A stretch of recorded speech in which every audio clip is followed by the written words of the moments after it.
امام حسین رضی اللہ تعالیٰ عنہ کی شہادت کے محرکات اور واقع شہادت کو مستند روایات کی روشنی میں آپ کی خدمت میں عرض کروں گا، اور ہمارے بچوں کو، ینگ جنریشن کو خاص طور پہ معلوم ہونا چاہیے کہ آخر یہ کیا معرکہ تھا، کیا وجوہات تھیں، کس وجہ سے امام حسین رضی اللہ تعالیٰ عنہ نے اپنے پورے خاندان کو قربان فرمایا، اس کے پیچھے کون کون سی حکمتیں، کون کون سی ایسی وجوہات تھیں جس کی بنا پر آپ نے سب کچھ چھوڑ کر میدان کربلا میں تشریف لانا منظور فرمایا۔ اس سن 60 ہجری میں امیر معاویہ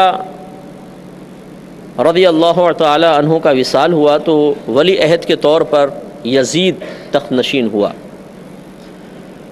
اور اس میں مورخین کا بالکل اتفاق ہے، کسی نے اس میں انکار نہیں کیا کہ وہ فسق و فجور میں بہت زیادہ معروف تھا،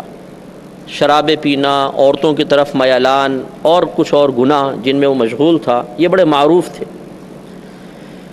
جب یہ ولی عہد بنا، اس نے تخت سنبھالا، تو اسے سب سے بڑا خطرہ جو اس وقت 3 شخصیات بڑی تھیں، ایک بلکہ 4 کہہ لیں کہ ایک امام حسین رضی اللہ تعالی عنہ، یہ سب سے اہم شخصیت تھی، دوسرے ابن عباس، تیسرے عبداللہ بن زبیر، اور چوتھے عبد الرحمن بن ابو بکر۔ یہ 4 شخصیات ایسی تھیں جو مدینہ منورہ میں تھیں، اور اس کو خوف تھا کہ اگر ان 4 نے میری فوری طور پہ بیعت، پھر یہ ہو سکتا ہے کبھی بھی لوگ ان کی بیعت کر لیں اور میرا یہ تمام معاملہ کھٹائی میں پڑ جائے اور میری حکومت ہاتھ سے جاتی رہے۔ لہٰذا اس نے ولید بن عقبہ جو اس وقت مدینہ کا گورنر تھا، اس کو پیغام بھیجا، اطلاع بھیجی کہ والد کا انتقال ہو گیا اور میں ولی عہد بن چکا ہوں، اور تم فوراً سے پیشتر ان نفوس قدسیہ سے میری بیعت لو اور ان کو کہیں نکلنے مت دینا۔ اس نے فوراً ان نفوس قدسیہ کے پاس پیغام پہنچایا کہ میں آپ سے ضروری بات کرنا چاہتا ہوں۔ تو حضرت عبداللہ بن زبیر رضی اللہ تعالیٰ عنہما تو معاملہ فوراً ہی سمجھ گئے تھے، آپ مکہ المکرمہ کی طرف ہجرت فرما گئے، لیکن حضرت امام حسین رضی اللہ تعالیٰ عنہما نے اس کے پاس جانے کا فیصلہ کیا تو آپ کو کہا گیا کہ آپ تھوڑا سا احتیاط سے جائیے، ایسا نہ ہو کوئی نقصان پہنچائے۔ آپ نے فرمایا کہ مجھے کچھ بھی نہیں کر سکتا۔ آپ گئے اور اس نے آپ کی حسب توقع یزید کی بیعت کی دعوت دی۔ آپ نے ایک دن سوچنے کا ٹائم لیا اور آپ واپس تشریف لائے، اور ہم مشاورت سے یہی بات طے پائی کہ اس فاسق و فاجر کی اطاعت، اس کی بیعت کرنا قطعاً مناسب نہیں ہے، لہذا یہ خاندان رسالت آج رات ہی مکہ المکرمہ کی طرف ہجرت کر جائے گا۔ لہذا جب سب سو گئے تو تہجد کے وقت میں، جو خاص ہم تہجد کا وقت کہتے ہیں، سحر کا ٹائم تھا، اس میں یہ خاندان رسالت یہ تو ساری رات جاگی رہے، اور اس وقت انہوں نے خاص طور پہ کوچ کا پروگرام بنایا۔ امام حسین رضی اللہ تعالیٰ عنہما سرکار کی بارگاہ میں حاضر ہوئے، روزہ اطہر پر حاضر ہوئے، اور اجازت طلب کی کہ نانا جان ساری صورتحال آپ کے سامنے ہے اور اب مجھے مکہ المکرمہ کی طرف جانا ہے، آپ مجھے اجازت مرحمت فرمائیں، اور اشک بار آنسو آنکھوں کے ساتھ آپ مکے کی طرف روانہ ہو گئے، اور راتوں رات آپ مکے میں پہنچے۔ جب آپ وہاں پہنچ گئے تو یزید نے مکے پر اپنا ایک لشکر بھیجا تاکہ ابن زبیر رضی اللہ تعالیٰ عنہ کو اور امام حسین کا ساتھ کچھ معاملہ کیا جائے اور ان کو گرفتار کیا جائے۔ وہاں معرکہ ہوا، عبداللہ ابن زبیر نے اس جنگ میں باقاعدہ حصہ لیا، لیکن امام حسین رضی اللہ تعالیٰ عنہ اس میں ابھی ایک طرف رہے، اور یزیدی لشکر کو شکست ہوئی اور یہ واپس چلا گیا۔ تو اب یہ اس سے جو مکے کے لوگ تھے ان کا اور حوصلہ افزائی ہوئی یزید کے خلاف، اور یزید کی پریشانیوں میں اضافہ ہوا۔ دوسری طرف امام حسین رضی اللہ تعالیٰ عنہما کے پاس کوفہ سے بہت سارے خطوط آئے کوفیوں کے کہ آپ، یہ یزید فاسق ہے، فاجر ہے، اور یہ اس وقت زبردستی تخت نشین ہو چکا ہے، اور ہم میں سے بہت سے اس کو قبول نہیں کرتے ہیں، تو آپ فوراً سے پیشتر آئیے، ہم آپ کی بیعت کریں گے، آپ کی اطاعت کریں گے، اور آپ یہاں پر آ کے ہم سے بیعت لے کر اس کے خلاف کچھ معاملہ کیجیے۔ ایک عرضی آئی، دوسرا خط، تیسرا خط، چوتھا خط، حتیٰ کہ جب بعض خطوط میں یہاں تک جملے لکھ دیے گئے کہ اگر آپ نہیں تشریف لائے تو میدان محشر میں ہم اللہ کی بارگاہ میں آپ کے لیے گرفت کا سامان پیدا کر دیں گے کہ ہم نے نواسے رسول کی خدمت میں اپنی وفاداریاں پیش کی لیکن انہوں نے اس کو قبول نہ کیا، تو پھر آپ کیا جواب دیں گے؟ تو امام حسین رضی اللہ تعالی عنہما نے باہم مشاورت کی کہ اس میں کیا معاملہ کرنا چاہیے، تو اکثر نے آپ کو یہی مشورہ دیا کہ آپ کو نہیں جانا چاہیے۔ یہ کوفی جو ہیں ان کی بے وفائی بڑی معروف ہے، مشہور ہے۔ ایسا نہ ہو کہ آپ وہاں پہ تشریف لے کر جائیں اور یہ آپ کے ساتھ چھوڑ دیں اور بھاگ جائیں، تو پھر آپ کے لیے اور خاندان رسالت کے لیے بڑے مسائل پیدا ہوں گے۔ بعض نے کہا اگر آپ جانا ہی چاہتے ہیں تو عورتوں بچوں کو نہ لے کر جائیں، آپ چلے جائیں، چند رفقا کو ساتھ لیں اور آپ جا کر وہاں پہ دیکھیں، بات چیت کر لیں۔ امام حسین رضی اللہ تعالی عنہما نے جو فیصلہ کیا تھا کہ مجھے جانا چاہیے، اس میں ایک تو یہی تھا کہ آپ کے دل میں خوف خدا تھا کہ اگر میں نہ جاؤں اور میدان معاشر میں میرے نانا جان مجھ سے یہ کہیں کہ جب میری امت مشکل میں تھی ایک فاسق و فاجر شخص ان پر مسلط تھا اور لوگ اس سے نجات بھی چاہتے تھے اور آپ کو پکارا گیا تو آپ نے کیوں مدد نہیں کی؟ تو اس لیے یہ خوف اتنا آپ کے دل میں جاں گزی ہو گیا کہ آپ نے جانے کا فیصلہ کیا، لیکن جب سمجھایا گیا تو آپ نے اپنے چچا زاد بھائی مسلم بن عقیل رضی اللہ تعالی عنہ سے کہا کہ آپ ایسا کریں کہ پہلے جائیں اور کوفیوں سے میرے نام پر بیعت لیں، یعنی میرے وکیل بن کر جائیں، اور پھر مجھے آپ بتائیے گا کہ واقعی وہ آپ کا ساتھ دے رہے ہیں اور یزید کے خلاف وہ کھڑے ہونے کے لیے تیار ہوں گے تو میں آتا ہوں، ورنہ پھر میں ٹھیک ہے رک جاؤں گا۔ مسلم بن عقیل یقیناً لڑنے تو گئے نہیں تھے، تو آپ ایک دو رفقا کے ساتھ اور اپنے دو بیٹوں کے ساتھ جو چھوٹے چھوٹے ہی تھے، ایک محمد تھے، ایک ابراہیم، بعض نے کہا عبداللہ ابراہیم تھے، انہیں لے کر آپ کوفہ چلے گئے۔ جب آپ کوفہ پہنچے اور آپ نے حضرت امام حسین رضی اللہ تعالی عنہما کا خط دکھایا کہ مجھے انہوں نے بھیجا ہے، تو واقعی بڑا جوش تھا، اور پہلے ہی دن تقریباً 14,000 لوگوں نے آپ کے ہاتھ پر بیعت کی۔ جب یہ صورتحال دیکھی تو امام مسلم بہت خوش ہوئے اور آپ نے فوراً ایک لیٹر لکھوایا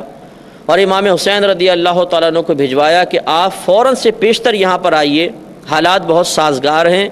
اور لوگ آپ کے ساتھ بالکل لڑنے کے لیے، مرنے کے لیے، جانیں قربان کرنے کے لیے تیار ہیں، تو آپ بالکل دیر نہ کریں۔ یہاں یہ خط روانہ ہوا تو اس وقت یہ کوفے کے گورنر تھے نعمان بن بشیر رضی اللہ تعالیٰ عنہ، یہ صحابی تھے اور اہل بیت سے بہت زیادہ محبت اور پیار فرماتے تھے۔ آپ نے جب مسلم بن عقیل کو بیعت کرتے ہوئے دیکھا تو تھے تو یہ یزید کی طرف سے گورنر، لیکن صحابی تھے، اہل بیت سے محبت فرماتے تھے، تو آپ نے کوئی تعارض نہ فرمایا، ان کو روکا نہیں۔ تو جو یزید کے وفادار تھے وہاں پر، انہوں نے نعمان بن بشیر رضی اللہ تعالیٰ عنہ کی شکایت فوراً یزید کے دربار تک پہنچائی کہ یہ تو روک ہی نہیں رہے ہیں، اور اگر اسی طریقے سے تیزی کے ساتھ لوگ امام حسین رضی اللہ تعالیٰ عنہ کی بیعت کرتے رہے تو ایک وقت ایسا آئے گا کہ تیرا ساتھ دینے والا ایک بھی کوفے میں نہیں ہوگا۔ تو یزید نے فوراً عبداللہ بن زیاد کو، جو ابن زیاد کے نام سے معروف ہے اور بڑا ہی فاسق و فاجر اور اہل بیت سے بہت بغض اور دشمنی رکھنے والا شخص تھا، اور اس وقت یہ بصرہ کا حاکم تھا، اسے آفر کی کہ اگر تو جا کر اس فتنے کو دبائے تو میں تجھے کوفے کی گورنری بھی دے دوں گا،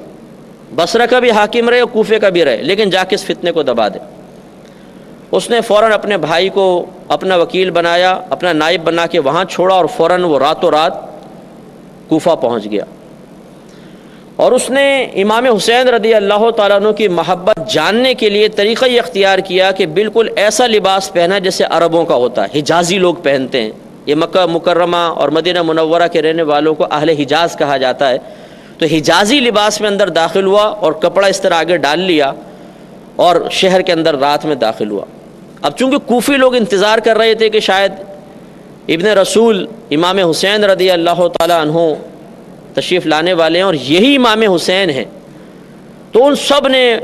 اس کے فوراً ہاتھ چومنے شروع کر دیے، اس کا والہانہ استقبال کرنا شروع کر دیا، اور اس نے بھی بتایا نہیں کہ میں کون ہوں، بس منہ ڈھک کے رکھا، رات میں آیا تھا، اندھیرے ہوتے تھے گلیوں کے اندر، اتنی روشنی نہیں تھی، تو وہ اس کا استقبال والہانہ کرتے رہے، اور دلی دل میں یہ خیال لاتا رہا کہ یقیناً امام حسین کی ایک پاور یہاں بن چکی ہے۔ حتیٰ کہ یہ چلتا چلتا نعمان بن بشیر رضی اللہ تعالیٰ عنہ کے محل کے پاس پہنچا، تو نعمان بن بشیر رضی اللہ تعالیٰ عنہ نے بھی سمجھا کہ یہ امام حسین ہی ہیں، تو انہوں نے دروازہ اندر سے بند کیا اور اوپر سے کھڑے ہو کر کہا کہ اے ابن رسول، میری محبت آپ کے ساتھ ہے، میں اہل بیت سے محبت کرتا ہوں، لیکن میں کوفیوں کو جانتا ہوں، اگر آپ یہاں قیام فرمائیں گے تو کوئی بعید نہیں کہ کچھ دیر بعد ہی آپ کا ساتھ چھوڑ دے تو آپ کے لیے نقصان کا باعث ہوگا، تو میرا مشورہ یہ ہے کہ آپ فوراً واپس چلے جائیں۔ اب نیچے ابن زیاد اس نے کپڑا ہٹا دیا اور کہا کہ دروازہ کھولو فوراً، مجھے یزید نے بھیجا۔ یزید کا لیٹر دکھایا، نعمان بن بشیر رضی اللہ تعالیٰ عنہ کو فوراً معزول کیا، اور اس نے فوراً مسلم بن عقیل رضی اللہ تعالیٰ عنہ کی گرفتاری کے وارنٹ جاری کر دی۔ مسلم بن عقیل رضی اللہ تعالیٰ عنہ ایک امیر شخص تھے، ہانی ان کا نام تھا، ان کے ہاں ٹھہرے ہوئے، ہانی بن عروہ ان کے ہاں ٹھہرے ہوئے تھے۔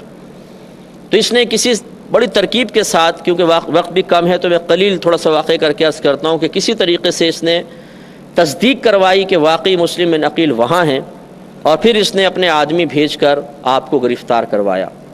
ویسے تو آپ گرفتار نہ ہوئے، جب یزیدی آئے تو آپ نے بڑا مقابلہ کیا، تو اس نے دوسری چال یہ چلی کہ یہ پیغام بھجوایا کہ اگر آپ میرے ساتھ بیٹھ کر آرام سے گفتگو کریں گے تو اس سے کوئی نہ کوئی حل نکل آئے گا، تو آپ ہم سے جنگ نہ کریں، کیونکہ خاندان رسالت سے مقابلہ کرنا یہ عام لوگوں کے بس کی بات نہیں تھی۔ وہ ایسے خاندان کے تربیت یافتہ تھے کہ جو ان کے سامنے آتا تھا دشمن تو اس کو ایسے کاٹ کے رکھ دیتے تھے جیسے گاجر اور مولی کو کاٹ دیتے۔ مسلم بن عقیل رضی اللہ تعالیٰ عنہ چونکہ ایک مومن ہے، اور مومن بڑا سادہ لو ہوتا ہے، سادہ دل والا ہوتا ہے، آپ نے اس کے پیغام کو امن کا پیغام سمجھتے ہوئے قبول فرمایا اور آپ تشریف لے گئے، اور جانے سے پہلے اپنے دونوں بچوں کو وہاں کے قاضی تھے، قاضی شرح، ان کے پاس رکھوا دیا اور آپ تشریف لے گئے۔ اس نے اپنے محل کے دروازوں کے پیچھے آدمی کھڑے کیے ہوئے تھے، جیسے ہی آپ داخل ہوئے انہوں نے اچانک وار کیا اور مسلم بن عقیل رضی اللہ تعالیٰ عنہ کو شہید کر دیا۔ اور یہ روایت میں آتا ہے کہ جب حضرت مسلم بن عقیل رضی اللہ تعالیٰ عنہ اس کے ابن زیاد سے ملنے کے لیے جا رہے تھے، اس وقت ایک روایت کے مطابق کم و بیش 40,000 کوفیوں نے آپ سے بیعت کر لی تھی، 40,000 نے۔ لیکن جب آپ چلے تو ابن زیاد کا اتنا خوف تھا، اور ایک روایت کے مطابق اس نے ایک واز کیا کہ اگر کسی نے مسلم بن عقیل کا ساتھ دیا تو تم جانتے ہو کہ آل بیت سے میری اور میرے باپ کی دشمنی کتنی شدید تھی، اور میرے باپ نے بصرہ میں آل بیت سے محبت کرنے والے کسی کو نہیں چھوڑا تھا، تو تمہاری عورتیں بھی بیوہ ہو جائیں گی، تمہارے بچے یتیم ہو جائیں گے، اور تمہاری گردنیں کاٹ کے تمہارے سروں کو کوفے کے چوک میں لٹکایا جائے گا۔ تو لوگ گھبرا گئے، ڈر گئے، خوف زدہ ہو گئے۔ جب مسلم بن عقیل چلے تو آپ کے ساتھ صرف اس وقت 1200 آدمی تھے، اور جب آپ نے مسجد میں آ کے نماز پڑھی تو آپ کی جماعت میں 500 آدمی تھے، اور جب آپ نے سلام پھیرا تو آپ کے پیچھے ایک بھی نہیں تھا، سارے کے سارے آپ کے پاس سے بھاگ گئے۔ اسی لیے کہا جاتا ہے کوفی لا یوفی، یہ کوفی وفا نہیں کرتا ہے، یہ سب کے سب بھاگ گئے، اور آپ اکیلے گئے اور مقام شہادت حاصل کیا۔ جب مسلم بن عقیل رضی اللہ تعالیٰ عنہ پہ وار ہوا اور آپ زمین پہ تشریف لائے تو اس وقت آپ کی زبان حق ترجمان سے نکلا کہ کاش کوئی میرے بھائی حسین کو یہ بتا دے کہ مجھے شہید کر دیا گیا۔ اب چونکہ امام حسین رضی اللہ تعالیٰ عنہ تک ابھی کوئی اطلاع پہنچی نہیں تھی، تو آپ کے پاس وہ لیٹر پہنچا مسلم بن عقیل رضی اللہ تعالیٰ عنہ کو کہ آپ فوراً تشریف لائیں، حالات بڑے سازگار ہیں۔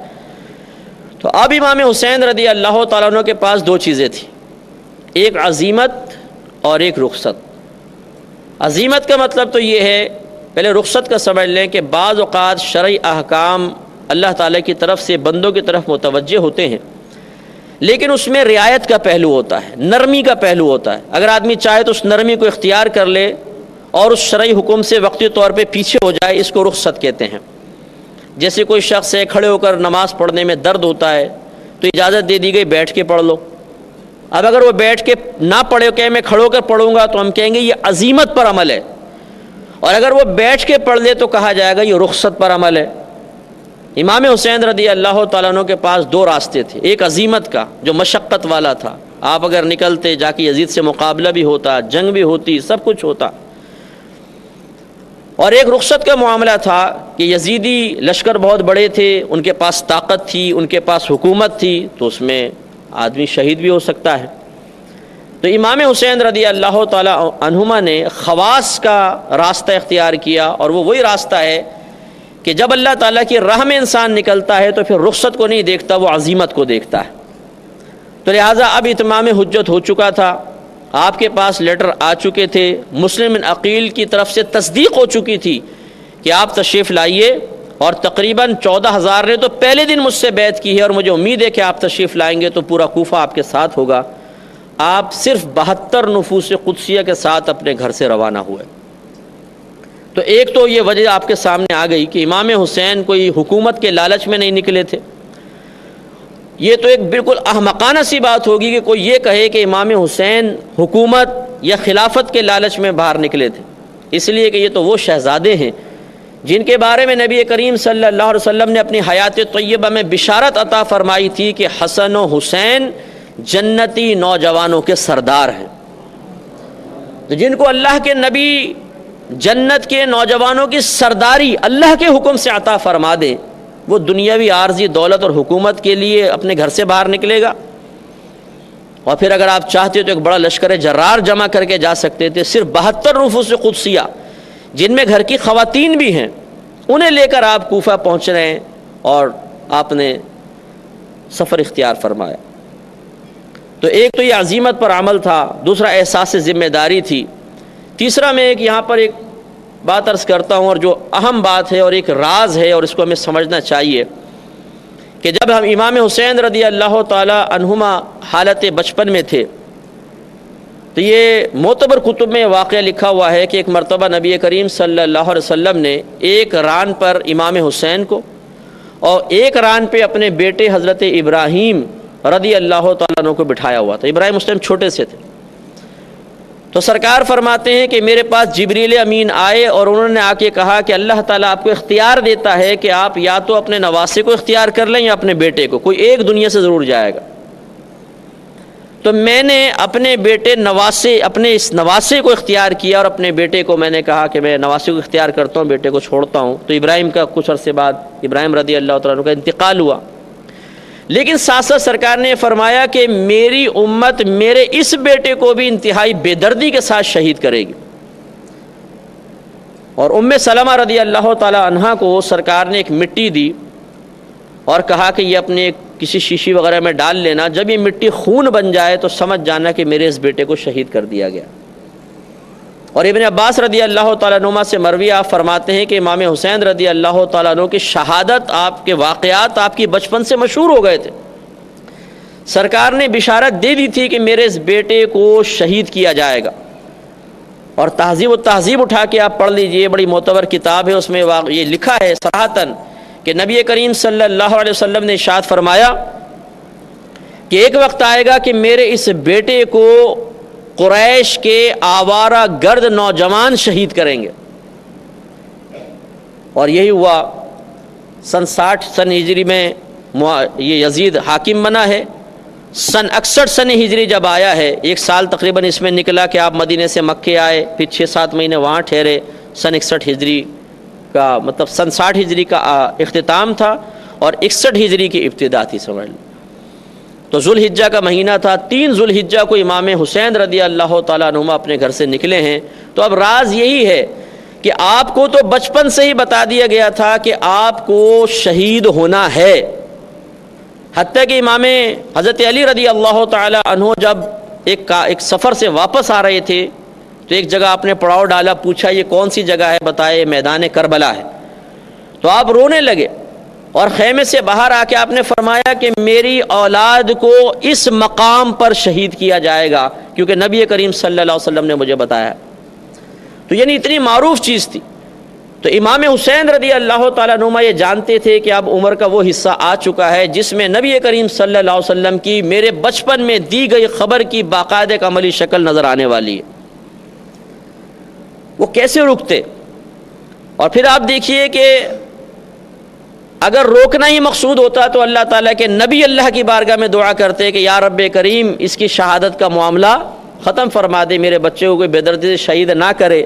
حضرت علی رضی اللہ تعالیٰ عنہ دعا کر دیتے کہ اللہ تعالیٰ میرے بچے کو شہادت اس طرح بے دردی سے نہ مارا جائے۔ بی بی فاطمہ رضی اللہ تعالیٰ عنہ دعا کرتی، لیکن کسی نے دعا نہیں کی، اس لیے کہ وہ خاندان رسالت اللہ کی رضا پر راضی تھا کہ اگر اللہ کا ازلی فیصلہ ہی یہ ہے کہ ہمارا خاندان میدان کربلا میں اپنی جانیں قربان کر کے قیامت تک کے لیے ایک عظیم دین کے لیے قربانی کی مثال پیش کرنے کے لیے منتخب ہو چکا ہے، تو ہم کون ہوتے ہیں دعا کرنے والے؟ ٹھیک ہے، تو امام حسین رضی اللہ تعالیٰ عنہ بھی جانتے تھے کہ اب وہ وقت آ چکا ہے، اب وہاں پر مجھے جا کر اپنی جان اللہ تعالیٰ کے فیصلے کے مطابق قربان کرنی ہی ہے۔ تو گویا کہ رضا الہی کی تکمیل کے لیے آپ نے اپنی جان قربان کرنے کے لیے اپنے آپ کو پیش فرما دیا۔ آپ راستے میں جا رہے تھے تو اطلاع مل گئی کہ مسلم بن عقیل رضی اللہ تعالیٰ عنہ کو شہید کر دیا گیا۔ آپ تھوڑا سا اور آگے گئے تو یزید نے حر رضی اللہ تعالیٰ عنہ، جو پہلے تو دشمن تھے بعد میں دوست بنے، ان کو 10,000 کے لشکر کے ساتھ بھیجا، بلکہ یہ بھیجا ابن زیاد نے، اور کہا کہ فوراً گرفتار کرو، ان کو میرے پاس لے کر آؤ۔ وہ پہنچ گیا اور اس نے امام علی مقام، وہ بڑی عزت کرتا تھا، اہل بیت سے محبت کرتا تھا، اس نے کہا کہ دیکھیں میں مجبور ہوں کہ میں آپ کے سامنے آ کے کھڑا ہو گیا ہوں، لیکن میں بڑا مجبور ہوں، آپ میرے ساتھ ابن زیاد کے پاس چلیے۔ امام حسین نے فرمایا کہ یہ نہیں ہو سکتا، میں اس کے پاس جاؤں گا، مجھے پتہ ہے اس کی نیت کیا ہے، میں تمہارے ساتھ نہیں جا سکتا ہوں۔ اتنے میں عمر بن سعد ایک اور شخص تھا جس کو ابن زیاد نے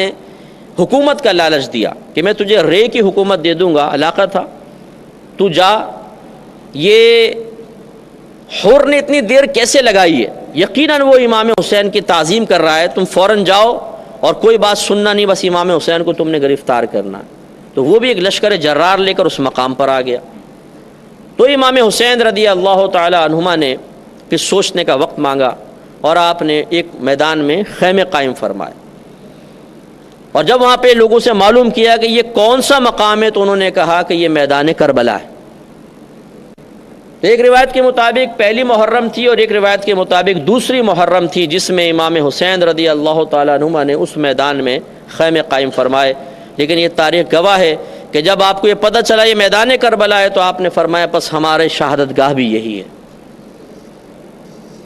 اس رات آپ نے اپنے رفقا سے فرمایا کہ اگر تم چاہو تو چلے جاؤ، مجھے ان کے تیور خطرناک نظر آ رہے ہیں، تو ایسا نہ ہو کہ یہ حملہ کریں اور تم سب اس میں کام آ جاؤ، ان کی دشمنی میرے ساتھ ہے، میں یہاں پہ ٹھہرتا ہوں۔ لیکن سب خاندان والوں نے کہا یہ کیسے ہو سکتا ہے کہ ہم آپ کا ساتھ چھوڑ کے چلے جائیں، ہم آپ کے لیے جانیں قربان کر دیں گے۔ اسی تمام پس و پیش کے اندر تقریباً 7 دن مزید گزرے اور 9 محرم الحرام کا دن آیا۔ 9 محرم الحرام، اسی بات چیت میں گفتگو میں، تو جب یہ اتنا لمبا عرصہ گزرا تو پھر اور ان کو تشویش ہوئی، ابن زیاد وغیرہ کو انہوں نے مزید لشکر بھیجا، اور شمر ایک کمبخت تھا بہت، وہ بھی اس لشکر میں موجود تھا، اور اس نے آ کے مشاورت کی اور طے یہ پایا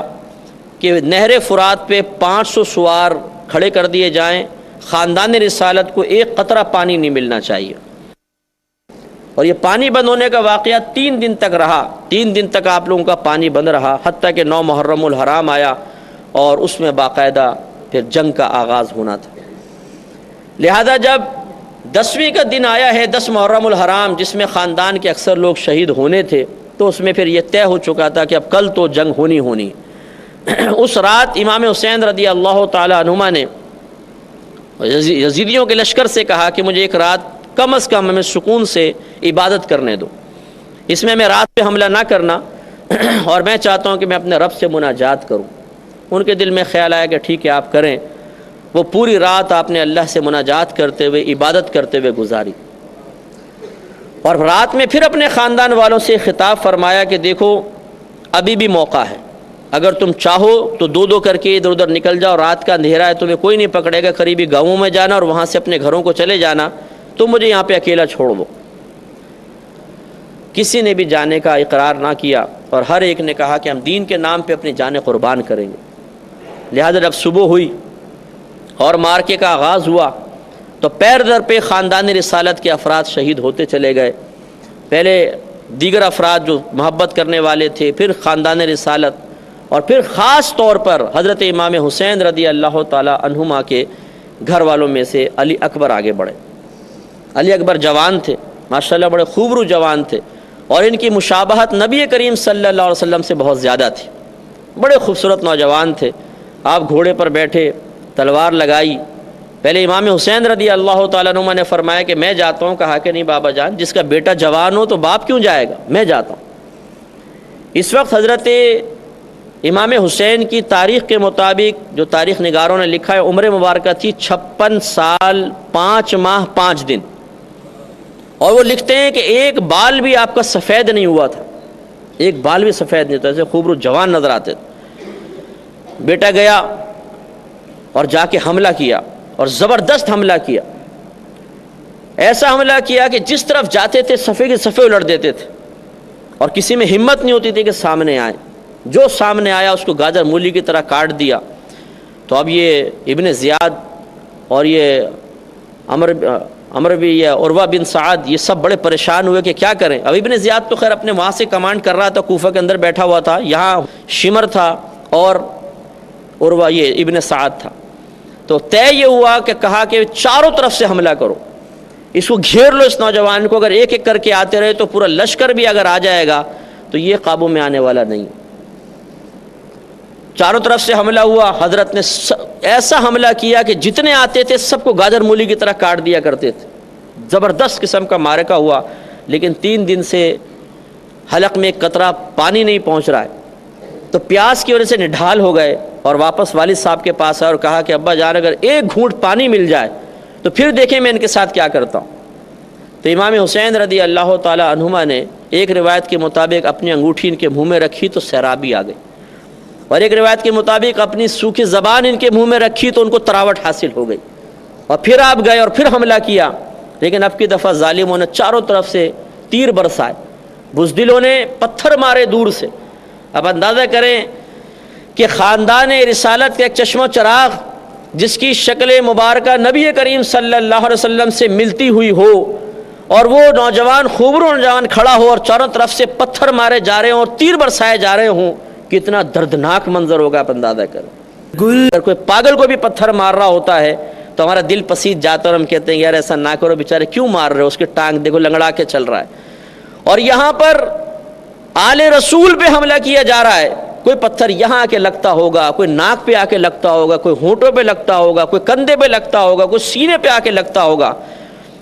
آپ اندازہ کریں کہ بغض، کینہ اور بدبختی کا عالم کیا تھا کہ ان کے ہاتھ رک نہیں رہے تھے، حتیٰ کہ شہزادے زمین پہ تشریف لے آئے، اور ان ظالموں نے آگے بڑھ کے تلواروں کے ایسے وار کیے کہ جسم کو چھلنی چھلنی کر دیا، اور آپ کی زبان سے یا ابتاہ نکلا، اے میرے والد۔ حضرت امام حسین رضی اللہ تعالیٰ عنہ آگے بڑھے۔ اچھا، اور وہاں پہ میدان میں فقہاء نے لکھا ہے، مفسرین نے لکھا کہ گرد اتنی تھی کہ امام حسین کے آگے اتنی گرد چھا گئی تھی کہ پتہ نہیں چل رہا تھا آگے کیا ہو رہا ہے۔ اب جب بیٹے کی پکار سنی تو پھر آپ آگے بڑھے، اور جو 2-4 قریب تھے ان کے سر قلم کیے اور بیٹے کو اٹھا کر، جوان بیٹے کو خیمے تک لے کر آئے۔ آپ اندازہ کریں کہ ایک چھوٹا سا بچہ اگر گھر میں پیدا ہو کے مر جائے تو کتنا صدمہ اور افسوس ہوتا ہے۔ اگر لڑکا ہو تو اور زیادہ ہوتا ہے، حالانکہ بچی بھی بہت پیاری ہوتی ہے، کہ لڑکا مرے تو۔ اور ایک بیٹا جس کو 18-19 سال تک جوان کیا ہو، بالکل جوان بیٹا، اور اسے سے بے دردی کے ساتھ شہید کیا گیا ہو کہ یہاں زخم ادھر زخم، کوئی جسم کا حصہ نہ چھوڑا ہو کہ جہاں زخم نہ ہو گئے ہوں، تو اس باپ کے دل کے درد کا عالم کیا ہوگا۔ لہذا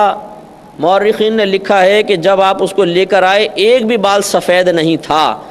لیکن اتنا صدمے سے نڈھال ہوئے کہ جب آپ ان کو لٹا کر انہوں نے دم توڑا ہے آپ کے ہاتھ میں، اور اللہ کی رضا پر راضی رہتے ہوئے دم توڑا ہے، تو آپ کی داڑھی اور سر کے بال سفید ہو گئے تھے۔ اتنا صدمہ، اتنا غم تھا امام حسین رضی اللہ تعالیٰ عنہ کو۔ آپ خیمے میں گئے، اب بیویاں جو تھیں صبر و تحمل کے پہاڑ تھے، انہوں نے اس موت پر، اس شہادت کے اوپر بڑا صبر کا مظاہرہ کیا اور اللہ کی رضا پر راضی رہنے کا عندیہ دیا۔ تو بی بی امام حسین رضی اللہ تعالیٰ عنہ کی زوجہ نے کہا کہ یہ ظالم ایسے ہیں کہ انہوں نے پانی بند کر رکھا ہے، یہ چھوٹے علی اصغر ہیں، بالکل دودھ شیر خوار بچے تھے، ان کو لے کر جائیں، اور کم از کم اس بچے کے لیے آپ پانی مانگ لیں ان سے کہ یہ اس بچے کو تو پانی پلا دیں۔ یہ ظالم ہیں ٹھیک ہے، لیکن شاید اس بچے کو دیکھ کر کم از کم اس بچے کے لیے تھوڑا بہت پانی دے دیں۔ علی اصغر رضی اللہ تعالیٰ عنہ چھوٹے سے تھے، اب زبان نکالتے تھے، پیاس کی وجہ سے روتے تھے، بلکتے تھے، نہ ماں کے دودھ اتر رہا ہے بھوک اور پیاس کی کمی کی بنا پر، اور نہ پانی مل رہا ہے۔ امام حسین رضی اللہ تعالیٰ عنہما اپنے بچے کو لے کر باہر گئے، اور آپ نے ارشاد فرمایا کہ اے ظالموں، میرے نانا جان تو وہ ہیں جو حوض کوثر سے پوری امت کو اپنے مبارک ہاتھوں سے سیراب کریں گے، اور تم میرے نانا جان کے اس چھوٹے سے لخت جگر کو پیاسا مار رہے ہو، تو کم از کم تھوڑا سا پانی اس کو دو تاکہ یہ بچہ پانی پی لے۔ آپ ان کی بدبختی کا عالم دیکھیے کہ ایک کمبخت نے ایسا تیر مارا کہ سیدھا علی اصغر رضی اللہ تعالیٰ عنہ کی گردن میں آ کے لگا اور آر پار ہو گیا، اور بچے نے وہی ہچکی لی اور حضرت کے ہاتھ میں دم توڑ دی۔ آپ درد کا اندازہ کریں، ذرا تکلیف کا اندازہ کریں، اگر آپ کی میرے بچے کو خدا نہ خواستہ ہاتھ سے چھٹ کے گرے اور گاڑی کچلتی ہوئی نکل جائے کیا حال ہوگا۔ اور وہاں امام حسین رضی اللہ تعالیٰ عنہ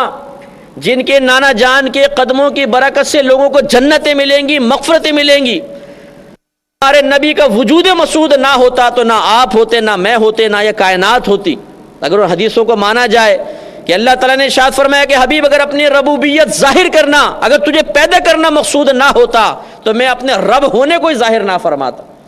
جن کے صدقے میں پوری کائنات اللہ نے عطا فرما دی، ان کے گھر والے آج بھوکے پیاسے ہیں۔ وہ نبی جن کی انگلیوں سے چشمے جاری ہوئے تو پورے لشکر سیراب ہو گئے، آج ان کے گھر کے ایک چھوٹے سے بچے کو گلے میں تیر مار کر پیاسا مارا گیا۔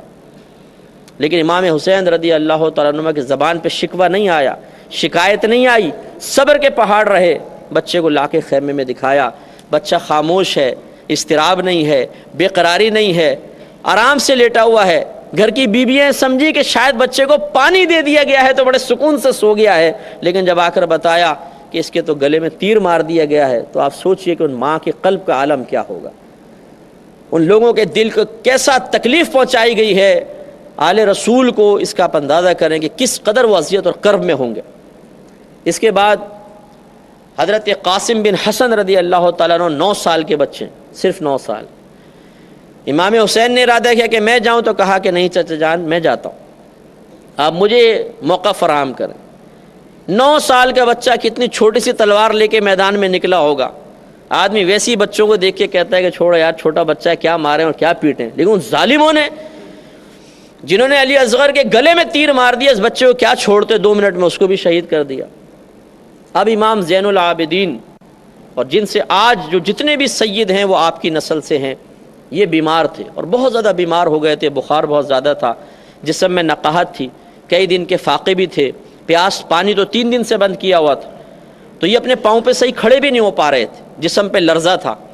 تو کہا کہ بابا جان اب مجھے اجازت دیں کہ میں اپنی جان کو قربان کروں۔ امام حسین رضی اللہ تعالیٰ عنہ نے فرمایا کہ نہیں بیٹا،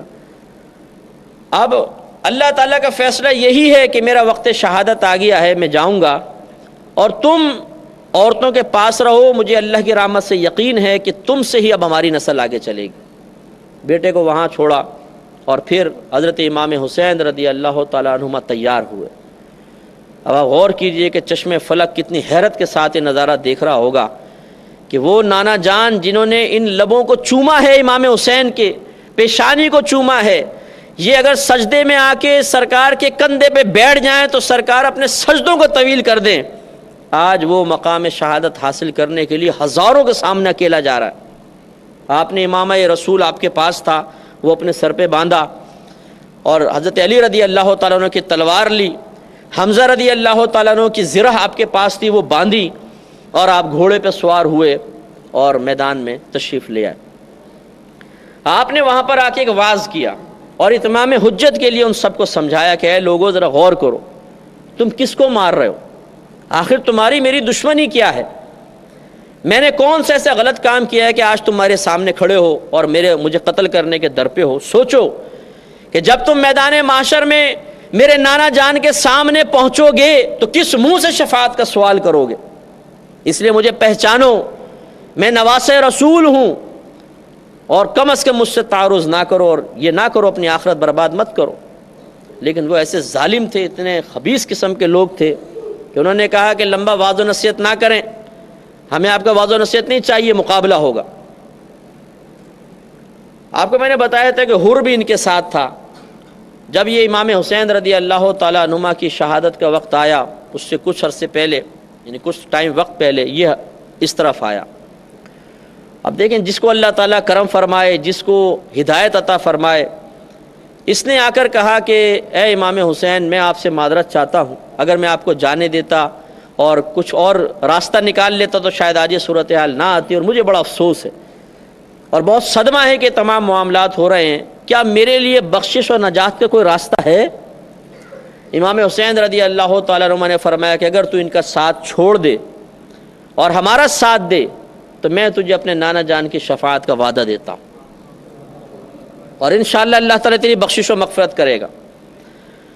اس نے اسی وقت حضرت امام حسین کی طرف سے ان لوگوں کو للکارا اور کہا کہ اے لوگوں، میں جہنم چھوڑ کے جنت کی طرف آ گیا ہوں، اور میں تمہیں بھی دعوت دیتا ہوں کہ ہمت کرو اور اس طرف آ جاؤ۔ لیکن بدبختی،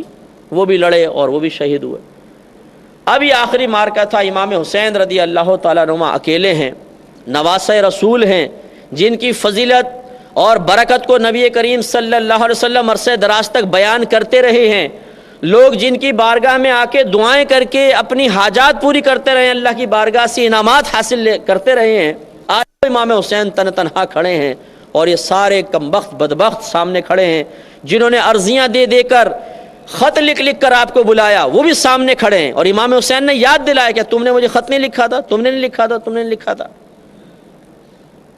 وہ صاف انکاری ہو گیا، ہم نے کہاں لکھا تھا۔ ایک آگے بڑھا، اس نے کہا زیادہ واضح و نصیحت کرنے کی ضرورت نہیں، تم بہت بڑے بنتے ہو، اب دیکھنا ہم تمہیں کیسے پیاسا مارتے ہیں۔ آپ نے فرمایا اللہ تجھے پیاسا مارے۔ کہتے ہیں کہ ایسی امام حسین کی یہ زبان سے نکلنے والے الفاظ تھے کہ اس کو سخت پیاس محسوس ہوئی، وہ پیچھے ہٹا، اور وہ مشکے کی مشکے پانی پی جاتا تھا، لیکن اس کی پیاس نہیں بجھتی تھی، حتیٰ کہ ایسی پیاس کی حالت میں ایڑیاں رگڑ رگڑ کے مر گیا۔ ایک دوسرا آگے بڑھا، معذ اللہ بدتمیز تو بہت تھے، کہنے لگا کہ عنقریب تم جہنم کی آگ میں جلو گے۔ امام حسین رضی اللہ تعالیٰ عنہ نے فرمایا کہ میں نہیں، انشاءاللہ تو جلے گا۔ تو امام حسین کے خاندان والوں نے خندق کھودی تھی جس میں آگ لگائی ہوئی تھی، جیسے ہی آپ نے فرمایا تو اس کو گھوڑا بتکا اور اس کو اپنے اوپر سے پھینکا، وہ گرا، اس کا پاؤں زین میں پھنس گیا، اور وہ تیزی سے چلتا ہوا اس خندق کے اوپر سے گزرا، یہ خندق کے اندر گیا، گھوڑا آگے نکل گیا اور جل کے اسی وقت ہلاک ہو گیا۔ تو مورخین نے لکھا ہے کہ اللہ تعالیٰ کی عطا سے امام حسین رضی اللہ تعالیٰ عنہما کو مستجاب الدعوات بنایا گیا تھا۔ اگر آپ چاہتے اور ایک بددعا دیتے پورا لشکر تباہ ہو جاتا، لیکن آپ جانتے تھے کہ اللہ تبارک و تعالیٰ نے اس میدان میں اس وقت میں میری شہادت لکھ دی ہے، تو پھر آپ نے اپنی شہادت کو ٹالنے کے لیے اور اس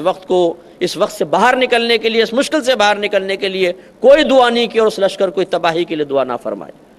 یہ اللہ کی رضا پر راضی رہنے کی ایک عظیم مثال ہے۔ اب وہی ہوا، پہلے ایک آیا اس کو مارا، دوسرا آیا اس کو مارا، تیسرا آیا اس کو مارا۔ خاندان رسالت کا شیر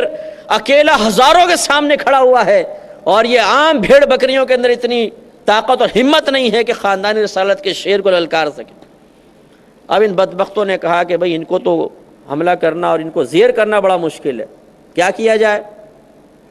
وہی طے پایا، پہلے چاروں طرف سے گھیر لو اور ان پہ وار کرو۔ چاروں طرف سے گھیرا گیا، حضرت گھوڑے پر ہیں، چاروں طرف سے گھیر لیا گیا۔ آپ وہ منظر ذرا ذہن میں لائیں کہ ہاتھوں میں بڑی بڑی تلواریں ہوں، آنکھوں میں نفرت کے جذبات ہوں، اور جسم پہ وار کر کے جسم کاٹنے کے لیے لوگ تیار ہوں۔ ایک عام آدمی ہو تو دہشت سے چیخنے لگ جائے گا، ہیبت کا عالم کیا ہوگا آپ سوچئے۔ ایک عام آدمی اکیلا اگر آپ کے سامنے چاقو لے کے آپ کو مارے تو آدمی کا مقابلہ کرنا بڑا مشکل ہو جاتا ہے۔ لیکن قربان جائیے امام حسین رضی اللہ تعالیٰ عنہ کی جرأت پر، شجاعت پر، بہادری پر، اور خاندان رسالت سے ملنے والے شجاعت کے اس فیض پر کہ آپ نے ان سے مقابلہ فرمایا اور ان کو سب کو تتر بتر کر دیا۔ طے یہی ہوا کہ ایسے قابو میں نہیں آئیں گے، ان پہ تیر برساؤ۔ دور سے کھڑے ہو کے کمبختوں نے چاروں طرف سے گھیر کے اتنے تیر مارے کہ جسم کا کوئی حصہ ایسا نہیں تھا جس میں تیر نہ لگا، اور حضرت گھوڑے سے